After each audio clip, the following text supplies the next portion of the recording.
آج پھر بڑا اچھا لگا ہے کہ ہمارے ننھے منھے پیارے بچوں نے کلام مقدس کو یہاں آپ سبوں کے سامنے آ کے پیش کیا ہے، اور یہی ہماری دعا ہے کہ نئی نسل کلام سے واقفیت حاصل کر سکے، ان کے والدین انہیں گھروں میں سکھائیں، چرچ میں سکھائیں، اسکول میں سیکھیں، تاکہ معاشرہ میں وہ ایک اچھے انسان بن کر مثبت سوچ سے اس ملک کو سکھانے والے بن سکیں، کیونکہ اس دیش میں منفی سوچ والے لوگوں کی تعداد بہت زیادہ ہے، اس لیے کہ ابلیس نے انہیں اپنے کنٹرول میں لے رکھا۔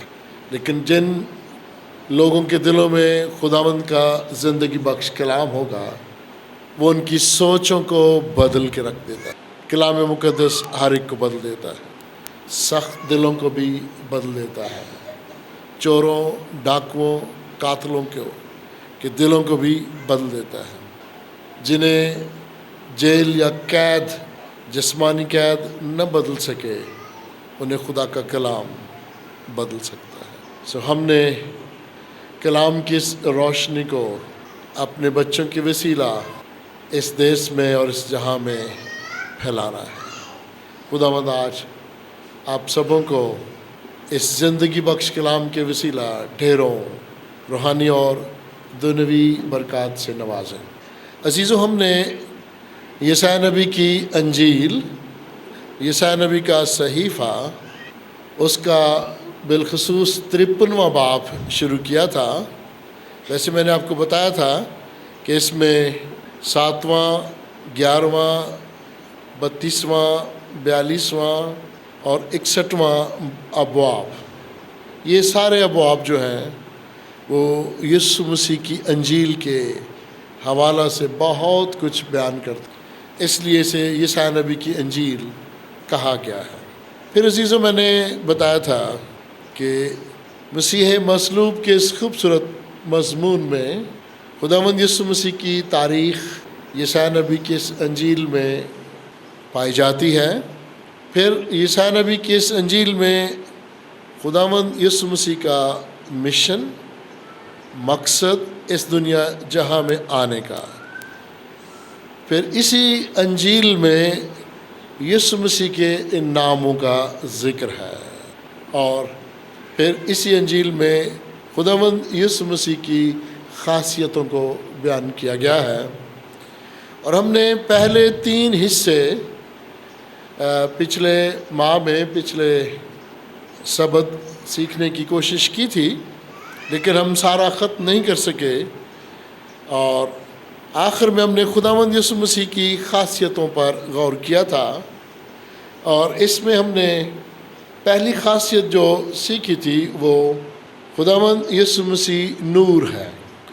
دوسری خاصیت جو ہم نے سیکھی وہ خداوند یسوع مسیح سچائی ہے، اور میں نے کہا تھا کہ آپ موازنہ کرتے جائیے دنیا جہاں کے ان انبیاء کا، دنیا جہاں کے ان مذاہب کا جو یہ سمجھتے ہیں کہ ہر امت کے لیے الگ الگ نبی ہے۔ میں یہ سمجھتا ہوں کہ خدا کی امت ایک ہی ہے، ہم سب بنی نوع انسان اس کی امت ہے، اور بہت سارے لوگوں کی یہ سوچ ہے کہ ہر امت کو الگ نبی دے دیا گیا۔ میں یہ کہوں گا کہ ہر ادوار میں بنی نوع انسان کی زندگی کے مختلف ادوار میں انبیاء کرام آتے رہے، امت ایک ہی ہے، بنی نوع انسان۔ یہ بڑی سوچنے والی بات ہے، اور یہ لوگ اکثر بات کرتے ہیں۔ ہم سب خدا کے لوگ ہیں، خدا کی مخلوق ہیں، اور خدا نے طرح بطرح مختلف زمانوں میں، مختلف ادوار میں انبیاء دنیا میں بھیجے۔ بے شک وہ انبیاء جغرافیائی حالات کی وجہ سے ایک محدود علاقہ میں رہے، لیکن وہ کلام تو اس محدود علاقہ سے دنیا جہاں کے کناروں تک پھیلتا چلا گیا۔ اگر ہم یہ کہیں کہ یسوع مسیح ملک فلسطین میں، ملک کنعان میں، اور بالخصوص یروشلم کے گرد و نواح میں اس دور کے لوگوں کے لیے، یا یوں کہہ لیجئے کہ وہ مسیح کے ماننے والوں کے لیے آیا، تو یہ مناسب نہ ہوگا۔ وہیں سے دیکھیے گا 12 شاگردوں نے کس طرح اس محدود چھوٹے سے علاقے سے یسوع مسیح کے اس زندگی بخش کلام کو سنا، اور پھر وہ دنیا کے کناروں تک پھیل گئے۔ آج ہم یہ نہیں کہہ سکتے کہ کسی نبی کی امت جو ہے وہ محدود ہے۔ نبی خدا کا حکم ماننے والے میسنجر ہیں، قاصد ہیں، جو اس پیغام کو دنیا جہاں کے لوگوں کناروں تک پہنچاتے ہیں۔ خداوند یسوع مسیح جو سچائی ہے، وہ سچائی کا کلام دنیا جہاں میں پھیل گیا، اور اس دور کے بادشاہوں نے اور اعلیٰ اقتدار اور اختیار والوں نے برملا یہ کہا تھا، روکو روکو، عوام الناس کو روکو، وہ اس کے پیچھے بہت بڑے جلوس کے ساتھ جا رہے ہیں۔ تو کہا روکو روکو، کہیں جہاں اس کا پیروکار نہ ہو جائے۔ وہ چاہتے تھے کہ ہر گروہ جو ہے وہ کسی ایک شخص کے پیچھے ہی لگا رہے، ہر ایک گروہ کسی نہ کسی ایک شخص کو اپنا منجی یا نجات دہندہ مانتا رہے۔ اور اس سے کیا نقصان ہوتا ہے؟ اس سے کلٹس، شخصیت پرستی جنم لیتی ہے۔ خدا کے سامنے تو ساری اس کی مخلوق ہے، اور گنہگار انہیں وہ زیادہ پسند کرتا ہے، پیار کرتا ہے، تاکہ وہ بھٹک نہ جائیں اور وہ ہلاک نہ ہو جائیں۔ اچھے بیٹے کو تو باپ نے کہا تھا کہ سب کچھ تو تیرے پاس ہے، جو میرے پاس ہے وہ سب کچھ تیرا ہی ہے، تو کیوں پریشان ہے؟ بچاؤ اس بھائی کو، اس بیٹے کو جو سچائی کی راہ سے بھٹک گیا ہے، جو دنیا دار ہو گیا ہے، جو چیزوں کی تلاش میں ہے، جو مادی اشیاء کی تلاش میں ہے، اس کو بچاؤ۔ بھٹکے ہوں کو بچاؤ، جو بھول گئے ہیں ان کو بچاؤ۔ اور عزیزو، اس لیے میں نے آج امت کے حوالے سے یہ چند باتیں آپ سے کہی ہیں۔ چند دن پہلے میں کچھ ایسے ہی دوستوں سے بات کر رہا تھا، تو میں نے مناسب سمجھا کہ آن لائن اس لفظ کی تشریح کی جائے، تاکہ لوگ جانیں یہ ہمارے ملک میں بہت زیادہ استعمال ہوتا ہے۔ ہم فلاں کے امتی ہیں، ہم خداوند کے لوگ ہیں، یہوہ دے لوگ اس تے رکھو ایمان، کیوں جو بھاری نجات ہے وچ اس دے فرمان۔ عہد عتیق میں کہیں نہیں لکھا کہ ہم مسیحی ہیں، نہ عہد جدید میں، یہ لوگوں نے نام دیا ہے۔ اور پہلی صدی میں انطاکیہ میں رہنے والے لوگوں نے یسوع کے شاگردوں کو مسیحی کہنا شروع کیا تھا، ورنہ ہمارے لیے جو لفظ بائبل مقدس میں ہے، خدا کے لوگ، یہوہ دلوں کو۔ آئیں عزیزو، اس سچائی پر جو سدا قائم رہنے والی ہے، غور کریں۔ یسوع نے کہا، راہ، حق اور زندگی میں ہوں، کوئی میرے وسیلہ کے بغیر باپ کے پاس نہیں جا سکتا۔ بے شک ہم الگ الگ امتیں بنا لیں، پر کوئی میرے وسیلہ کے بغیر باپ کے پاس نہیں جا سکتا۔ غور طلب ہے۔ اور خداوند یسوع مسیح کو خداوند نے اسی لیے چنا، مخصوص کیا کہ وہ دنیا جہاں کے لوگوں کو حقیقت بتائے، سچائی بتائے۔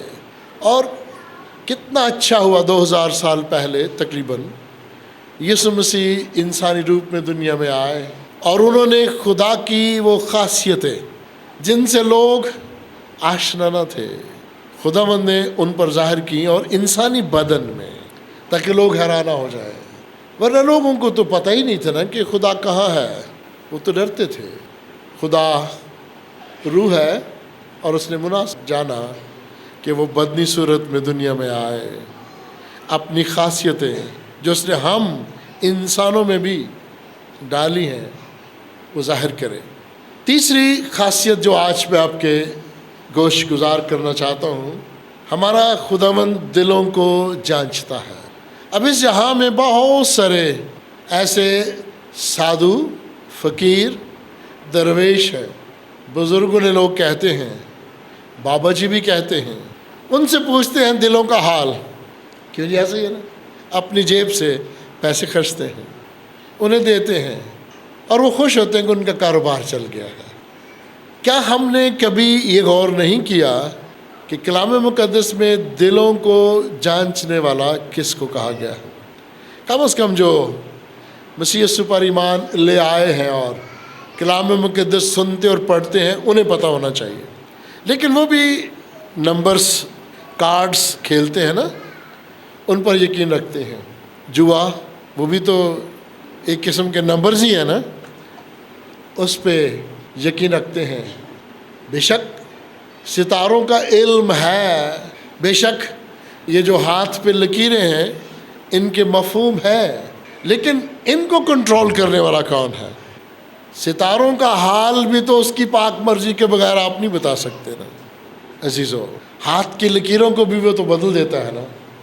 جو دلوں کو بدل سکتا ہے وہ لکیروں کو بھی بدل سکتا ہے. جو دلوں کو بدل سکتا ہے، سوچوں کو بدل سکتا ہے، وہ ہمیں پھر سے نیا بنانے کی بھی قوت رکھتا ہے.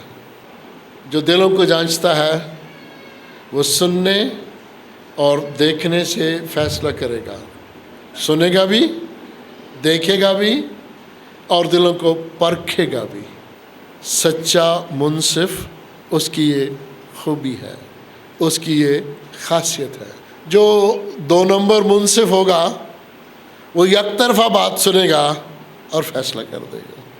جو 2 نمبر منصف ہوگا وہ دوسروں کی بات غور سے سنے گا ہی نہیں، وہ شہادتوں کے بغیر ہی فیصلہ کر دے گا، وہ بغیر دیکھے فیصلہ کر دے گا، وہ دستاویزات کا موازنہ نہیں کرے گا. دنیا میں اس طرح کے منصف بے شمار ہیں.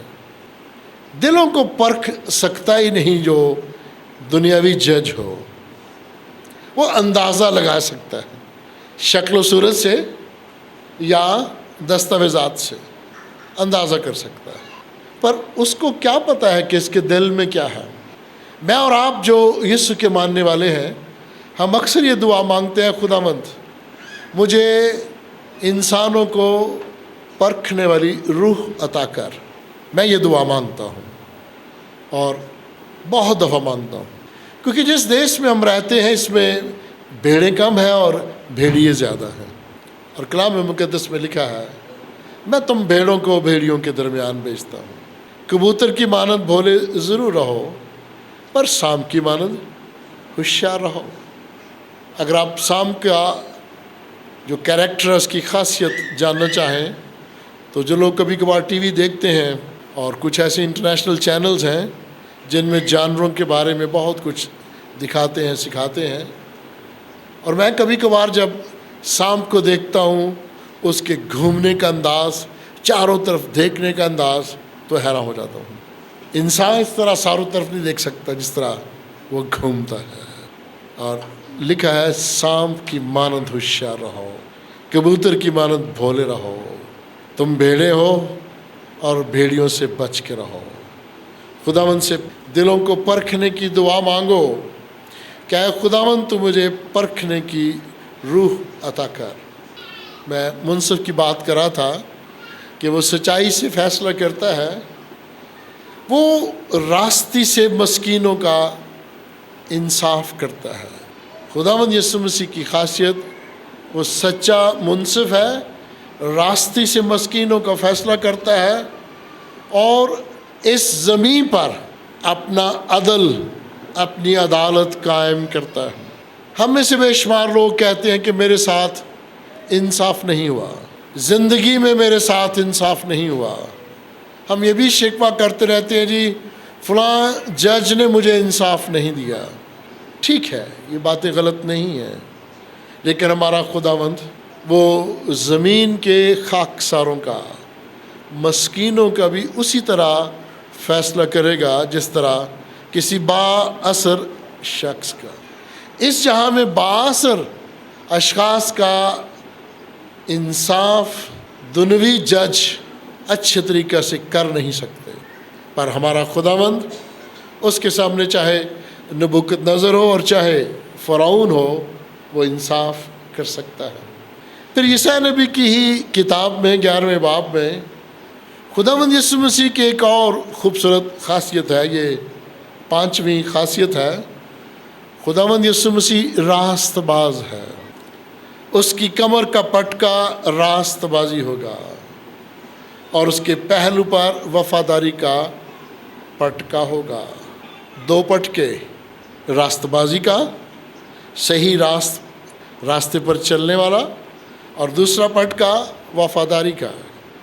عہد عتیق میں ایک کاہن اپنی کمر پہ ایک پٹکا باندھا کرتے تھے، اور ان کو دیکھ کے یا اس بائبلی رسم کو دیکھ کر موجودہ دور میں بھی جو روایتی چرچز ہیں، چرچ آف انگلینڈ اور چرچ آف روم اور میتھوڈسٹ جو برطانیہ کا چرچ ہے، وہ اب بھی اور پرانے جو روسی اور یونانی آرتھوڈکس چرچ ہیں وہ باندھتے ہیں۔ انہیں دیکھ کر کچھ جو پروٹسٹنٹ دوسرے چرچز ہیں، چھوٹے چھوٹے اور آزاد خادمین، وہ بھی پٹکا باندھتے ہیں، اور میں نے ایسے بھی پٹکے دیکھے ہیں رسی باندھی ہوئی ہے۔ میں نے پوچھا ایک دفعہ خانمانہ میں کہ اس بھائی نے منجی دی پیند بنی سی اس کا جو چوگا تھا وہ بھی جو سادھو لوگ نہیں پھرتے اس طرح کا تھا۔ تو میں نے کہا آپ کس تنظیم کے خادم ہیں؟ وہ کہتا ہے جی بس آزادی ہیں۔ تو میں کیا ہے جی نقل کر دے پہ وہ گاؤن دی چوگے دی تے پٹکے دی ایک ہی دی نقل ہے۔ کچھ نہیں جواب دیا۔ پٹکے کے معنی نہیں آتے۔ اس نے کہا اگر بشپ صاحب پٹکا باندھ دینے تو میرے کو پٹکا نہیں تو میں رسی باندھ لینا وا، جی رسی نہیں لبھی تو پین تھوڑی جی کاٹ کے باندھ لی۔ مفہوم کیا ہے اس کا؟ مطلب تھا کمر بند پترس کو کہا گیا تھا تیاری کر، ایکٹیو رہ، اور یہ پٹکا جو پہلو پر ہے وفاداری کا پٹکا ہے۔ کس سے وفاداری ہے؟ خداوند سے اور اس کی کلیسیا سے وفاداری ہے۔ پھر راست بازی کا پٹکا ہے، اپنے آپ کو صحیح راستے پر چلانے کی کوشش کر۔ منجی دی پین تے سی وہ نہ بچوں نو باندھنے ہے جڑے حکم نہ منن، کہتے ہیں منجی نہ باندھ دو۔ کبھی غور کیا ہے عزیز ہو؟ اگر آپ نے رسی بھی باندھنی ہے، اور وہ بھی میں نے دیکھی ہے کچھ کاہن باندھتے ہیں، وہ موٹی سی ہوتی ہے، خاص بنائی جاتی ہے وہ، لیکن عزیز ہو مفہوم کیا ہے کہ راست بازی اور وفاداری۔ خداوند یسوع مسیح اس مشن سے بھی وفادار رہا، اس حکم سے وفادار رہا جو باپ نے دیا تھا، اور پھر اس راستے پر قائم رہا، اس سچائی پر قائم رہا کہ میں نے اس مشن کو مکمل کرنا ہے چاہے جتنی بھی مشکلات کیوں نہ آ جائیں۔ اور عزیزو اس میں چھٹی جو خاصیت ہے خداوند یسوع مسیح کی، یسوع نبی کا صحیفہ اس کا 42واں باب لکھا ہے، خداوند یسوع مسیح خاموش طبع ہے، زیادہ خاموش رہتا ہے، اونچی نہیں بولتا، آرام سے بولتا ہے، اور لکھا ہے وہ نہ چلائے گا، نہ شور کرے گا، اور نہ بازاروں میں اس کی آواز سنائی دے گی۔ ان چند الفاظ پر غور کیجیے گا، جس پر ہم ایمان رکھتے ہیں، اور موازنہ کیجیے جس پر دوسری غیر اقوام ایمان رکھتی ہیں اپنے اپنے نجات دہندوں پر، ان کا شور موازنہ کیجیے، ان کی دہشت موازنہ کیجیے، کیا وہ خاموش طبع ہے؟ پرانے عہد میں بھی بنی اسرائیل میں بہت سارے ایسے کاہن تھے، بہت ساری ایسی رسومات میں دیکھا گیا ہے، چلانا، چیخنا، شور کرنا، دکھاوا کرنا۔